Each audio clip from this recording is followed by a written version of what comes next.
Dear students, अब हमें 3 question और निकालने हैं। तो क्वेश्चन है derive an expression for power. Derive an expression for power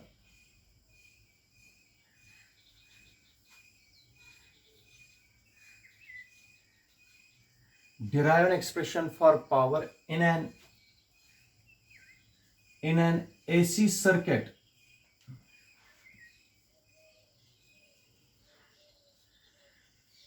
containing resistance R only।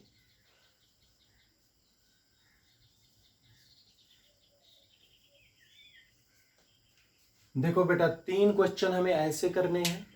एक है derive an expression for power in N AC circuit containing resistance R only.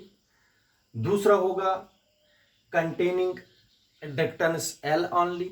फिर तीसरा होगा कंटेनिंग सी ओनली। फिर तीनों को जोड़ के LCR में निकालना है। Derive an expression for power in N AC circuit in an LCR circuit. देखो बेटा, वो क्वेश्चन सबसे इंपॉर्टेंट है, ये क्वेश्चन उसके लिए बेस बनेंगे। Derive an expression for power in N AC circuit containing resistance R only. यहां पर मैं बता के रखता हूं आप लोगों को रिलेशन।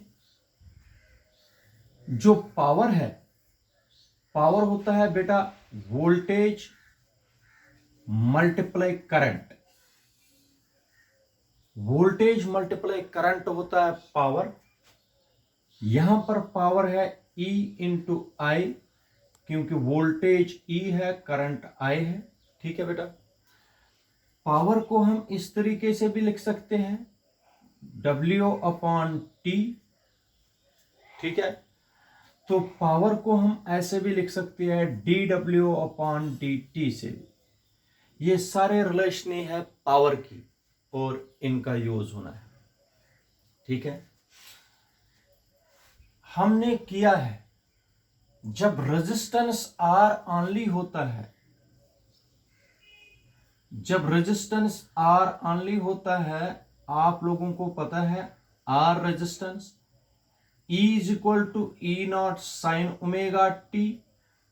ये वोल्टेज है और इसमें वोल्टेज और करंट, वोल्टेज और करंट होती है सेम फेज में। Voltage and current are in case of resistance are in same phase.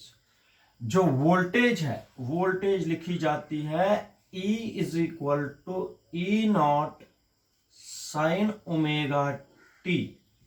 This is equation number first. Voltage किससे लिखी जाती है? शाबाश बेटा, E is equal to E0 sine omega T.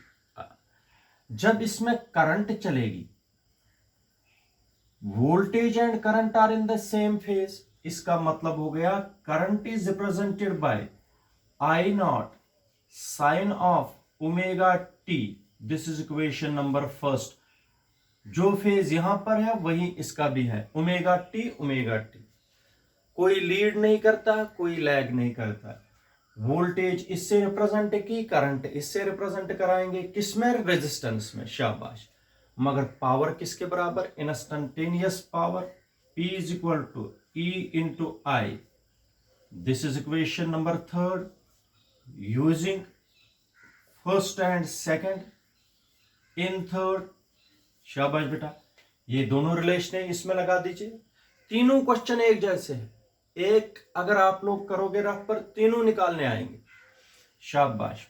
Power का वैल्यू लगा दीजिए, P is equal to E0 sine omega T multiply I0 sine omega T. दोनों का वैल्यू इसमें सब्स्टिट्यूट कर दिया।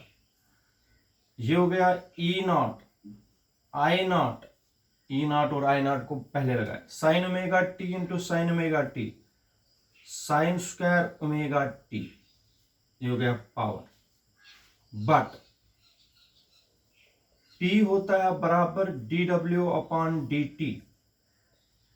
dW/dt। शाबाश।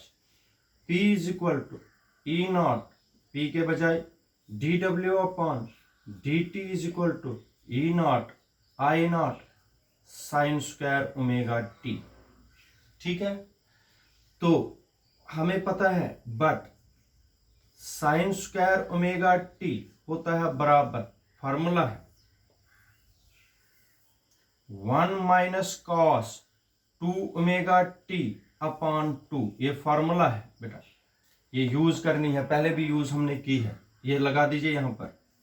dw upon dt is equal to E naught I naught, शाबाश, साइन स्क्वायर ओमेगा टी के बजाय 1 minus cos of 2 omega T upon 2। ठीक है बेटा, साथ साथ में चलते जाइए। dw is equal to E naught I naught upon 2, मैंने बाहर निकाला 2, ये 2, 1 minus cos of 2 omega T into ये वाला dt क्रॉस मल्टीप्लाई में हो गया dt, ये मल्टीप्लाई इधर हो गया dt। ठीक है, ठीक है यहां तक, शाबाश बेटा। इधर देख लीजिए, now integrating on both sides, integration कर दीजिए both sides between limits 0 to capital T full cycle, शाबाश। dw integration is equal to 0 to t integration करनी है, शाबाश। E naught I naught upon 2 1 minus cos of 2 omega T into D T, ये लिखना है इसी तरीके से। ठीक है बेटा, dw की इंटीग्रेशन है w इज इक्वल टू, इनको बाहर निकाल दीजिए, E naught I naught upon 2 को बाहर। ठीक है बेटा, 0 to t 1 minus cos of 2 omega T into D T. ठीक है, दो टर्में हैं, एक है 1 और दूसरी है cos 2 ओमेगा टी, इनको अलग अलग इंटीग्रेशन कर दीजिए। w is equal to E naught I naught upon 2, अलग अलग इंटीग्रेशन, शाबाश बेटा। इस तरीके से 0 टू t dt इंटू 1 हो गया dt minus 0 to t cos 2 omega t dt, अलग अलग कर दीजिए। पेपर में भी आप लोगों को करने की ये जरूरत नहीं है बेटा, मैं बताता हूं इसका। ये जो इंटीग्रेशन आप लोग पेपर में सीधा लिखोगे, इसकी इंटीग्रेशन 0 आएगी। जब पेपर में बढ़ाओगे ये बहुत बड़ा क्वेश्चन बन जाएगा। इसकी इंटीग्रेशन आप लोग डायरेक्ट लिख सकते हो, साइड में कर सकते हो। तो इसकी इंटीग्रेशन होती है 0 माइनस इसकी इंटीग्रेशन है कैपिटल T।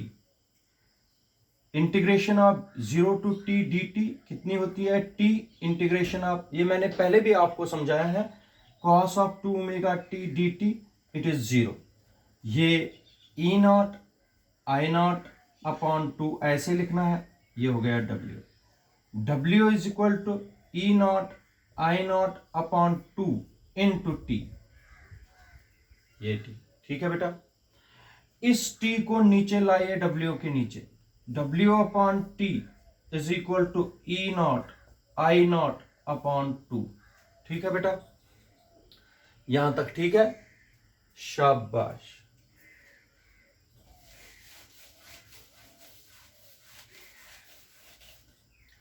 ये जो w अपॉन 2 है, हमें निकल गया w upon T is equal to E naught I naught upon 2, but w अपॉन t is equal to power p, therefore p is equal to e naught I naught upon 2। मगर इसको लिखने का तरीका, p is equal to e naught upon √2 multiply I naught upon √2, √2 into √2 हो गया √2 का square, √2 का स्क्वायर हो गया 2 फिर से। ठीक है बेटा, ये स्टेप याद रखना। इस 2 को मैंने बना दिया √2 इंटू √2, √2 इंटू √2 इज अगेन 2। शाबाश। मगर ये हमने निकाला हुआ है I0 अपॉन √2, क्या निकाला था? शाबाश बेटा, याद है? IRMS। तो ये क्या निकाला था? ERMS। इसको बोलते हैं IRMS और इसको बोलते हैं ERMS। ठीक है, पावर कितना आया? ERMS मल्टीप्लाई IRMS, या power is equal to ERMS का दूसरा नाम है E effective multiply I effective. चाहे आप ऐसे रख दीजिए, चाहे ऐसे रख दीजिए, चाहे ऐसे रख दीजिए।